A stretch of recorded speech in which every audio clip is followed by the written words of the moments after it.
Continuar con la clase de astrofísica de la formación planetaria. Hoy día vamos a seguir con la unidad de evolución de discos protoplanetarios. Esto es algo que avanzamos en la clase pasada en pizarrón. Estuvimos haciendo hartos cálculos, que no los encuentro por aquí. ¿Dónde están? Desaparecieron. Bueno, no importa.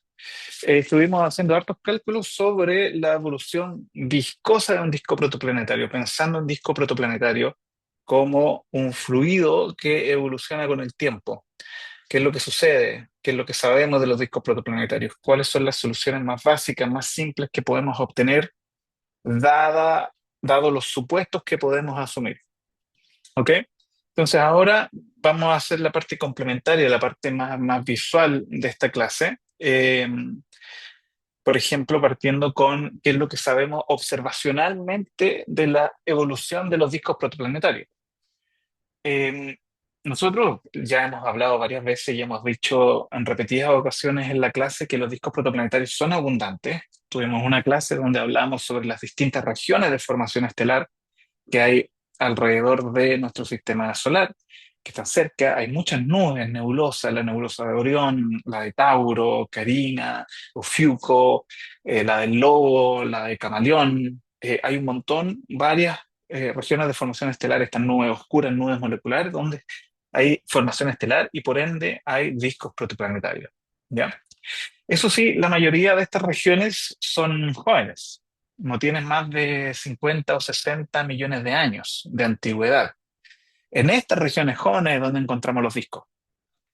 Eso nos dice algo inmediatamente sobre la evolución que tienen que tener estos discos. Seguramente no duran para siempre, no tienen una escala de tiempo, tienen una vida útil de cierta cantidad de millones de años. ¿Ya? Aquí les pongo en la diapositiva que tenemos la hermosa nebulosa de Ofiuco, que está hacia el centro de la galaxia, un poquito hacia arriba o hacia abajo, dependiendo de donde la estén mirando.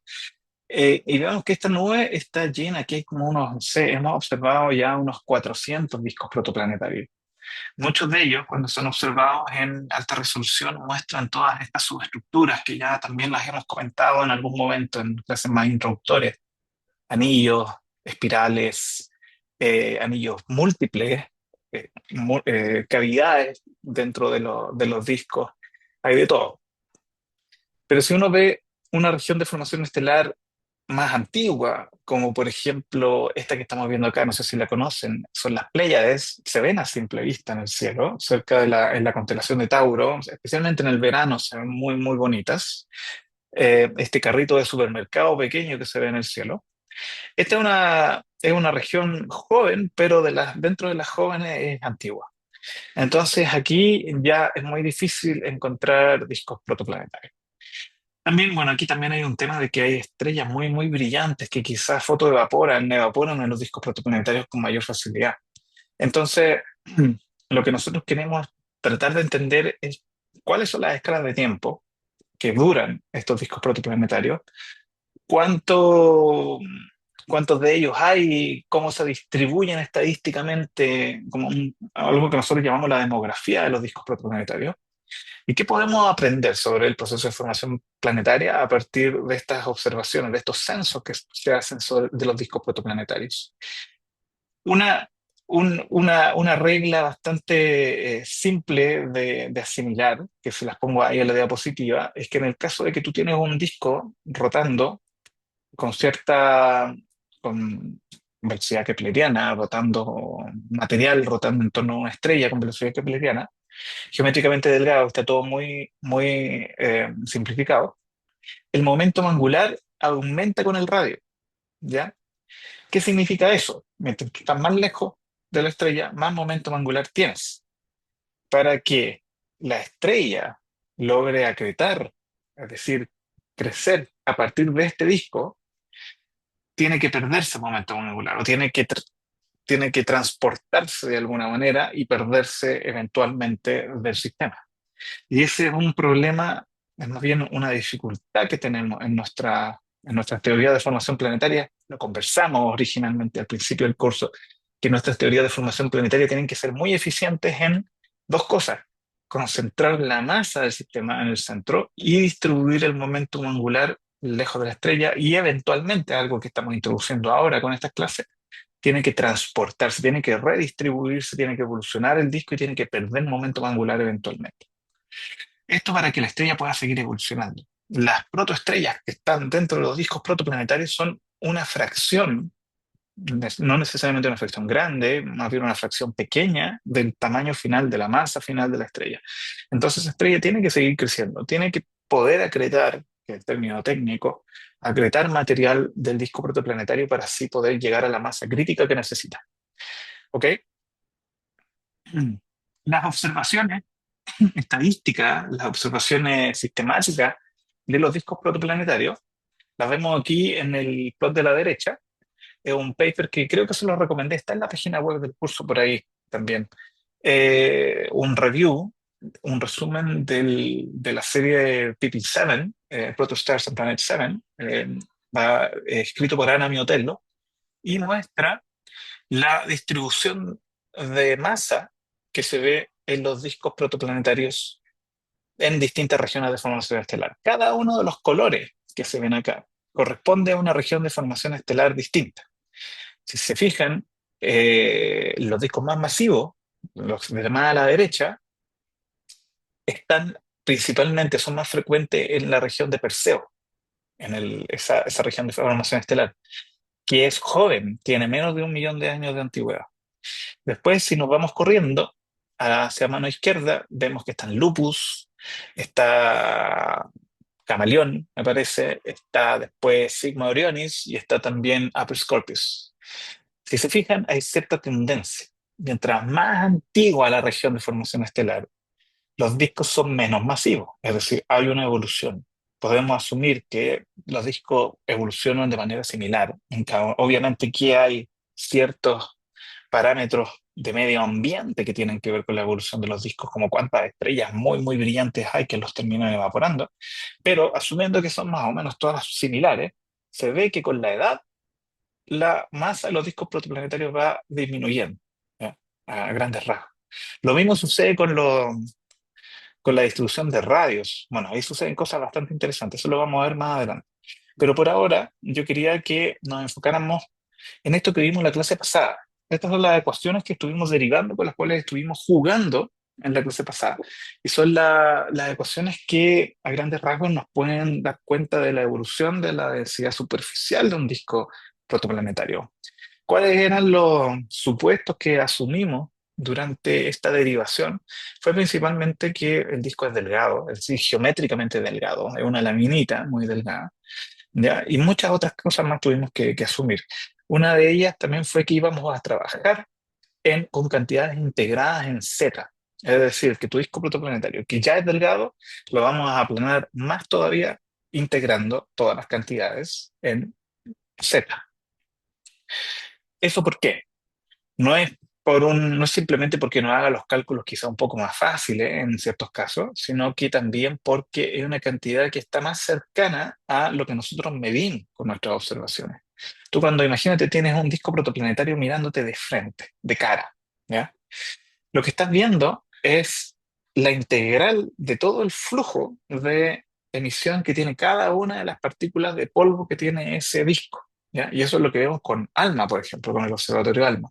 Entonces, esta cantidad sigma que se ve aquí en las ecuaciones, que integrando en Z las ecuaciones, es bastante más cercana a lo que nosotros podemos medir con nuestras observaciones. El brillo superficial que le llamamos también se relaciona con esta cantidad. Entonces, por eso es útil hacerlo de esta manera. Y nosotros utilizamos en la clase pasada dos ecuaciones principalmente para poder calcular la evolución de un disco protoplanetario. La primera es una de las ecuaciones clásicas más usadas en fluidodinámica, que es la conservación de masa. ¿Qué es lo que nos decía la ecuación de conservación de masa? Nos dictaminaba cómo dentro de un elemento de volumen la masa no desaparece ni aparece simplemente, sino que siempre tiene que darse cuenta de qué es lo que sucede con esa masa. Si sale masa, tiene que estar en la ecuación, ¿ya? Si la masa cambia con el tiempo, está todo metido ahí en esta ecuación. Si entra masa, hay un término fuente, entonces va entrando masa, y así. Entonces eso es lo que nos dice esta ecuación de conservación de masa. La integramos en z y obtenemos la ecuación en función de este sigma que yo les mencioné, que es una cantidad muy útil. Luego tomamos la otra ecuación útil en fluidodinámica, la ecuación de conservación de momentum angular. Yo sé que varios de ustedes están haciendo el curso de fluidodinámica de manera paralela a este curso. Yo no les voy a pedir que hagan alguno de estos desarrollos en esta etapa, para nada. Pero sí es bueno que suelten la mano, que conozcan cómo son estas ecuaciones, cómo se utilizan y todo.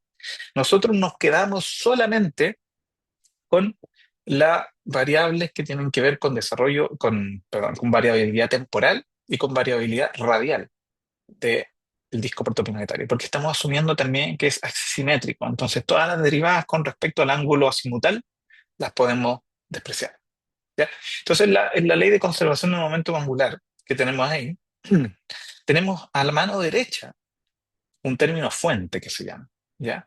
Que tiene que ver con, aquí es donde estamos metiendo un poquito más de física que no viene del ya ready para desempacarla, como son las ecuaciones normales en su estado normal, sino que le estamos metiendo un poquito más de física, estamos procesando un poquito más qué es lo que está pasando acá en este disco protoplanetario. Si se recuerdan bien, el disco protoplanetario, a cada radio del disco protoplanetario, el material va a estar orbitando a una velocidad distinta de acuerdo a, por ejemplo, la ley de Kepler. ¿Ya? Eso significa que si tomas un anillo del disco protoplanetario y lo comparas con la velocidad que tiene el anillo exactamente contiguo, tienen velocidades distintas. ¿Ya? Elementos, pensemos en estos anillos como elementos diferenciales de material del disco protoplanetario. Y entonces, eso va a generar un cisalle, un roce, una fuerza viscosa, que le llamamos. ¿Ya? Y eso es ese G que aparece ahí, ese término G, da cuenta de ese torque que sienten los anillos en el disco protoplanetario, debido a que están experimentando una rotación diferencial. ¿Ya? Entonces, si se fijan ahí, la expresión para ese anillo tiene el perímetro del anillo, el 2pi por r, y luego vienen unos términos que tienen que ver con la variación de velocidad angular, lo que le estaba mencionando, está cómo van variando la velocidad de cada anillo a medida que va aumentando el radio o disminuyendo. Y está, por supuesto, la densidad superficial de masa, el sigma, y un parámetro nuevo, que es la viscosidad del fluido. ¿Ya? Porque un disco que sea, que no tenga viscosidad, donde las partículas en realidad no se tocan, no interactúan para nada, piénsenlo de esa manera, eh, ese término es cero.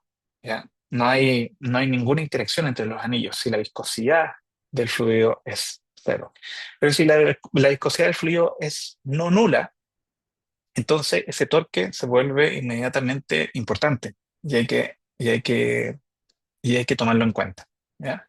Luego, combinando las dos ecuaciones, lo que hicimos fue eliminar la velocidad radial para poder obtener una expresión para la densidad, cómo varía la densidad superficial de masa del disco con respecto al tiempo en función de estos, el radio y bueno, la densidad superficial de masa, obviamente, y la viscosidad del fluido. ¿Ya? Ahí está metida la viscosidad dentro. Y hablamos que esa solución para la evolución del disco protoplanetario tiene la forma típica de una ecuación de difusión. Es decir, como soltar una gota en un poco de agua y esa gota se empieza a difundir rápidamente. Lo mismo le pasa al disco protoplanetario, sigue una ley similar a eso. Entonces, cada interacción, cada cosa que sucede en el disco protoplanetario se propaga la información sobre esta perturbación o lo que sucede, que esté pasando en el disco protoplanetario, se propaga en una escala de tiempo que nosotros llamamos la escala de tiempo viscosa. ¿Ya? Y es lo que vemos ahí, el tau nu, depende de esta viscosidad, ¿ya? Del tamaño del disco, el tamaño característico y de la viscosidad. Entonces, dependiendo de la viscosidad que tiene el disco protoplanetario, eh, vamos a saber cuánto se demora en evolucionar, básicamente. Y esa escala de tiempo tiene que estar relacionada a esos gráficos que vimos antes de evolución del disco, donde a escalas de tiempo de millones de años se obtienen evolución clara y observable de los discos protoplanetarios. Ahora, resolver esta ecuación no es sencillo y uno por lo general toma casos estándares. Aquí hay dos casos, esto no lo alcanzamos a ver en la clase anterior, pero se los pongo acá de manera más gráfica también para que se puedan entender.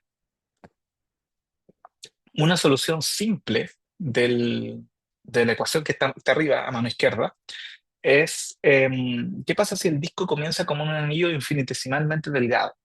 Es decir, que el anillo, que el disco es un anillo que es como una delta de Dirac en R. ¿Ya? Eso es lo que se ve ahí como la condición inicial. Partimos de ese sigma R con T, en T igual cero, que es simplemente toda la masa del anillo concentrada en una delta de Dirac en un radio R0. ¿Ya? Y como se pueden imaginar, como en una ecuación de difusión, el disco comienza a difundirse rápidamente, tanto hacia adentro como hacia afuera en radio. Si se fijan, eso sí, aquí cada una de las curvas está ploteando un momento distinto en la evolución del anillo. Parte con el pic bien alto acá y de a poco empieza a bajar ese pic, pero si se fijan, empieza el punto más alto, el punto de mayor densidad del disco protoplanetario, empieza a correrse un poquito hacia adentro. ¿Ya? Eso es parte de la evolución viscosa que tiene el disco, que se empieza a caer un poquito hacia la estrella. ¿Ya? Se empieza a expandir y al mismo tiempo a caer hacia la estrella. Y eso facilita, obviamente, la creación de la estrella, la creación de material, de masa que siente la estrella. Si tienen cualquier pregunta, me van parando, me van haciendo consultas, levantan la mano como ustedes quieran, pueden dejarlas ahí en el chat también. Otra solución, y esta es una solución súper importante para los que hacemos modelamiento de discos protoplanetarios, es la solución lo que se llama autosimilar, self-similar solution. Y esto es simplemente asumiendo que las cantidades importantes en el disco protoplanetario, como la densidad superficial de masa, la viscosidad, todo este tipo de cosas, siguen leyes de potencia, que simplemente varían con el radio de la misma manera que una ley de potencia, R al algo. ¿Ya? Y ese algo, ese parámetro, uno lo puede dejar libre y explorarlo, básicamente. Así es como uno hace modelamiento de discos protoplanetarios. Nosotros vimos en una de las clases anteriores que hay un ejercicio muy interesante que se hace con el sistema solar, que es la Minimum Mass Solar Nebula. Si tú agarras todos los planetas del sistema solar y los aplanas, los llevas a todos tener la misma composición para recuperar la distribución de masa superficial del disco protoplanetario original del sistema solar, se obtiene algo similar a esto, a ese sigma que depende de R como una ley de potencia. ¿Ya? Aquí tenemos una pregunta no, entró Cristóbal. Entonces, tenemos esta solución que se llama autosimilar, que básicamente de una solución de una variación como R a la menos gamma, aquí está el R a la gamma abajo, ¿ya? Que la densidad superficial depende como R a la gamma, a la menos gamma en este caso, disminuye como un factor con este índice gamma. Y además tiene un decaimiento exponencial eventualmente para que se corte el disco. Los discos no duran hasta infinito, no tienen un cierto tamaño. Se obtiene una solución que es muy similar a la solución inicial, también una dependencia con R a la gamma y un decaimiento exponencial del radio del disco, del tamaño del disco.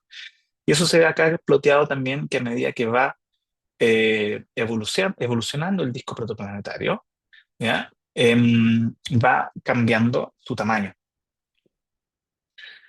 Una cosa bien importante que ustedes ya tienen que estar aprendiendo en sus distintos cursos de física en la carrera, es el tema de la viscosidad. La viscosidad usualmente que se utiliza en fluidodinámica, en las ecuaciones Navier-Stokes, en todo ese tipo de cosas, es la viscosidad que tiene que ver con la interacción entre partículas, ¿ya? La viscosidad molecular o cinética se llama, y esa es como la viscosidad normal que se utiliza en física, ¿ya? Experimentos en la Tierra, experimentos con agua, con fluido y cosas así. Entonces tiene que ver con el camino libre medio que tienen las partículas para moverse dentro del fluido antes de colisionar, chocar, interactuar. ¿Ya? Y la viscosidad muchas veces se puede entender como una resistencia que tiene el fluido al movimiento, una cierta inercia, ¿no? Eh, la frecuencia entre colisiones depende obviamente de la densidad y del camino libre medio, ¿ya? De estas partículas. Eso, si no lo han visto todavía, revísenlo en en las clases de fluidodinámica o en Wikipedia, no sé, donde quieran. Aquí lo relevante es que y se lleven este mensaje para la casa, es que en los medios astrofísicos muchas veces la cosa no es tan simple. ¿Ya? En los medios astrofísicos, no esta viscosidad molecular, esta viscosidad dada por el camino libre medio entre partículas, es demasiado pequeña, ¿ya? Es prácticamente despreciable en un disco de acreción. Para los que han visto ya un poco de fluidodinámica, el número de Reynolds, en este caso, que normalmente uno habla de una variación en el número de Reynolds que no es muy grande. En el caso de un disco de acreción, un disco protoplanetario en este caso, estamos hablando de un número de Reynolds de 10 a la 10, ¿ya? Eso implica que el fluido es de muy baja viscosidad y altamente turbulento.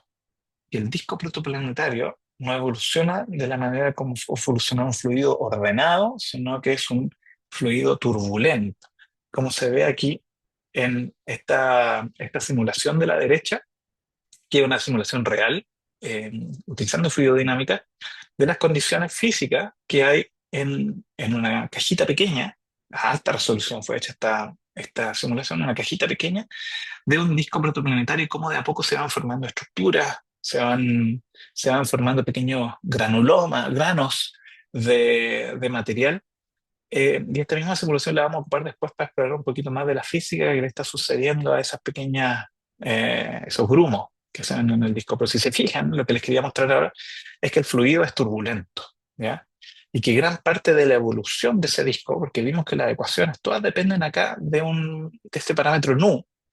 Nosotros no podemos simplemente decir nu igual cero, ¿ya? En las ecuaciones de Navier-Stokes y decir acá no pasa nada. Entonces, sabemos que los discos protoplanetarios evolucionan, pasan cosas. Eso significa que aunque tengan una viscosidad molecular baja, tiene que haber otra forma de viscosidad y tenemos que ser capaces de representarla de alguna manera. Y aquí es donde entran a la película dos astrónomos famosísimos. El de la izquierda que se ve acá es Shakura, y el de la derecha, que se ve ahí como le pones barba y queda como el viejito pascuero prácticamente, Rashid Sunyaev. En el año 1973, ellos escribieron uno de los papers más importantes de la astrofísica, uno de los papers teóricos, un paper teórico, no hay ningún dato observacional ahí, con más citas que hay en la historia de la astronomía, ¿ya? Y ellos propusieron este modelo para entender el problema de la redistribución del momento angular en los discos de acreción, lo que se llama el modelo de disco alfa, ¿ya? Donde parametrizan, se olvidan de nu como esta viscosidad molecular que estamos acostumbrados a ver en el laboratorio en fluidodinámica y la parametrizan como un fluido turbulento con un parámetro alfa que engloba todo lo que no sabemos sobre este fluido, ¿ya? Obviamente depende de ciertas cantidades físicas, como el ancho del disco y la velocidad del sonido en el disco, que nos entrega una idea de cómo se propagan las distintas perturbaciones de esta turbulencia ahí dentro del fluido. En el año 74 también un modelo muy similar a este fue propuesto por Donald Lindenbell y Pringle. Ahí pueden buscar los papers si quieren. Em, no recuerdo si es que dejé este paper anotado en la lista de papers que pueden presentar, pero si alguien quiere presentarlo, sería fantástico, porque es un paper muy, muy interesante. Es bastante difícil, pero es un paper que hay que leer alguna vez en la carrera astronómica. ¿Cuál es el origen físico de esta turbulencia? Es algo que todavía no se determina con certeza. De hecho, es uno de los campos más activos de investigación que hay tanto en discos protoplanetarios como en discos de acreción alrededor de agujeros negros o agujeros negros supermasivos, ¿ya? Uno de los candidatos principales para explicar por qué es tan turbulento estos discos y qué es este parámetro alfa y qué es lo que lo produce, es una inestabilidad que se puede estar dando en estos discos, que es la inestabilidad magnetorrotacional, ¿ya? Y fue propuesta por Stephen Balbos y Hawley en el año 91. También un paper muy interesante. Ahí ya nos metemos con física más dura, de campos magnéticos y inestabilidades. Eh, También bienvenido el que quiera presentar ese paper. Ahora, todos estos desarrollos nos ayudan mucho a entender cómo funcionan los discos protoplanetarios, pero nosotros sabemos que están todavía muy lejos de explicar la realidad que vemos en las observaciones. De partida, si tratamos todo como un solo fluido, nos estamos perdiendo gran parte de las características principales del disco protoplanetario. ¿Qué es lo que estamos viendo acá? Son dos imágenes reales del mismo disco protoplanetario en dos longitudes de onda distintas. ¿Ya? A mano izquierda están viendo el disco HD 163296. No, este otro. IM Loop. Este. Este es IM Loop, perdón. El disco IM Loop, a mano izquierda, en luz reflejada en el infrarrojo. Es decir, estamos viendo la superficie del disco protoplanetario y cómo la superficie del disco protoplanetario tiene cierta estructura, obviamente, y nos refleja la luz de la estrella. Y vemos este como suerte de diablo, mucha gente le puede decir, o alfajor, ¿ya? Y donde se ven las dos capas, la capa de arriba y la capa de abajo del disco protoplanetario. A mano derecha, en cambio, vemos lo que ve ALMA cuando observa exactamente el mismo disco protoplanetario, IM-Loop. La luz termal, el polvo más grande, está no reflejando la luz, sino que emitiendo luz propia. ¿Ya? Esta es una imagen a 1,3 milímetros del disco protoplanetario y se ve cómo, si se fijan, la emisión de la luz milimétrica, la luz termal de polvo, prácticamente viene de la franja oscura de la luz, de la imagen de luz reflejada. Entonces, ¿qué es lo que nos está diciendo esto? Probablemente la luz reflejada que vemos a la izquierda está siendo reflejada por granos de polvo diminuto, del tamaño de un micrón o menos de tamaño, que está completamente acoplada con la parte gaseosa del disco, el gas molecular, el gas de hidrógeno neutro, de monóxido de carbono, de agua, de un montón de moléculas que está ahí. Está acoplado. ¿Ya? Entonces, nos está mostrando cómo se distribuye en grandes rasgos el gas del disco protoplanetario. Mientras que en la imagen de la derecha estamos viendo partículas más grandes que seguramente se desacoplaron de ese fluido, ¿ya? Y están asentadas en el plano medio del disco, en el ecuador del disco, y están emitiendo su luz propia y están evolucionando de una manera distinta. Entonces, con una sola ecuación para un fluido no podemos describir un disco protoplanetario. Aquí, por ejemplo, ahí le estoy dando otro ejemplo más, aparte de una imagen muy bonita donde se ve el mismo disco que vimos recién arriba, donde se ve claramente que las dos longitudes de onda, los dos observatorios están viendo el mismo disco, pero ven cosas distintas. Eh, Abajo también se ve otro disco similar, ya completamente de canto, estamos viendo un disco completamente de canto, el de más abajo, donde se ve, está todo el polvo milimétrico constreñido al plano medio que es esta sombra que se ve en la luz reflejada en infrarrojo. ¿Ya? Entonces, ¿qué es lo que está pasando? Lo acabo de decir, pero lo vamos a repetir de nuevo. A medida que el polvo crece o las partículas de polvo empieza la distribución de polvo a cambiar y a crecer, es decir, estamos formando planetas, está el polvo juntándose, coagulándose, creciendo, la presión del gas, del acople que hay entre el gas y el polvo se vuelve más débil. Entonces, de a poco el polvo más grande se va desacoplando y se va cayendo al plano medio del disco y se va concentrando en esa zona. Eh, Otra cosa interesante, que lo dejo ahí abajito en la diapositiva, es que en las observaciones nosotros hemos tratado de medir repetidas veces esta turbulencia que se supone que está detrás que supuestamente está detrás del transporte de momento angular en el disco. Y de acuerdo a las escalas de tiempo que nosotros vemos y las distintas ecuaciones que podemos delinear para poder estudiar los discos protoplanetarios, nosotros vemos que eh, la viscosidad alfa, al parecer, no es tan alta como nosotros pensamos, porque si no lo podríamos ver en nuestras observaciones. ¿De qué forma? De la manera como se distribuye el material, básicamente, especialmente el material gaseoso. Ahora, hoy en día, esto hace 10 años no existía. Esto es un censo que se hizo de gas y polvo, hecho por el grupo MAPS, que se llama, publicado en el año 2020 recién, o después de eso incluso puede ser. Eh, MAPS lo que hizo fue mapear el gas molecular en monóxido de carbono, que es una molécula, no solamente una molécula abundante, sino que una molécula que podemos ver, mapear ese gas para todos estos discos protoplanetarios, estos 5 discos que vemos acá en el ejemplo, que son los paneles que vemos arriba, ¿ya? Arriba estamos viendo todos estos mapas de gas, de cómo se distribuye el gas en los discos protoplanetarios. Si te fijan abajo, está la distribución de polvo. Pero esa distribución de polvo está mucho más concentrada. Si se fijan, este cuadradito que está aquí simbolizando, centrado en los paneles de arriba, ese es el tamaño de la imagen de abajo, ¿ya? Entonces, es como que le hacemos un zoom al disco para poder ver qué es lo que está pasando con el polvo. El polvo del disco protoplanetario no solamente se asienta en el plano medio, verticalmente, sino que también se va para adentro, ¿ya? Se cae, se empieza a caer hacia la estrella, y por eso los discos protoplanetarios son mucho más compactos en polvo, en longitudes de onda larga de polvo milimétrico, que en su componente gaseoso. Los discos protoplanetarios en el gas son mucho más grandes por lo general, ¿ya? Mucho más extendidos.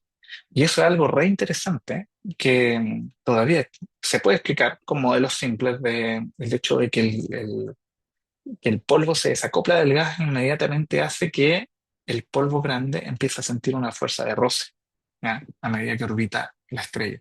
Y por eso es que empieza a perder momento angular y se empieza a caer a la estrella, ¿ya? Por eso es algo que vamos a eh, profundizar en un poquito más adelante en la clase. Bueno, de hecho, en esta parte de acá, que es la formación de planetesimales, ¿ya? No sé si hay alguna pregunta hasta aquí, antes de pasar a esta unidad.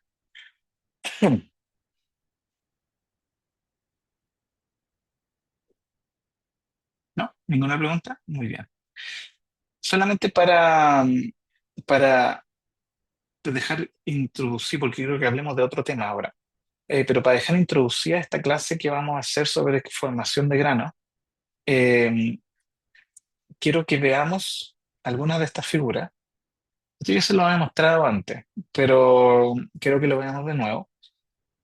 Ahora nos estamos metiendo de lleno a qué es lo que es el crecimiento de material rocoso dentro de los discos protoplanetarios. Es decir, nosotros partimos con material que está en el medio interestelar, en estas nebulosas, estos granos de polvo micrométricos, pequeñísimos, o sea, de a la menos 6 metros de tamaño.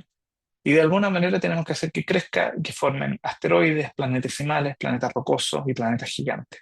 Y estamos hablando de muchos órdenes de magnitud de tamaño que tenemos que cubrir para llegar del material crudo, del material base primordial, a los planetas que vemos hoy. Y hay 3 etapas a grandes rasgos, que son las que vamos a ver en las clases siguientes, ¿ya?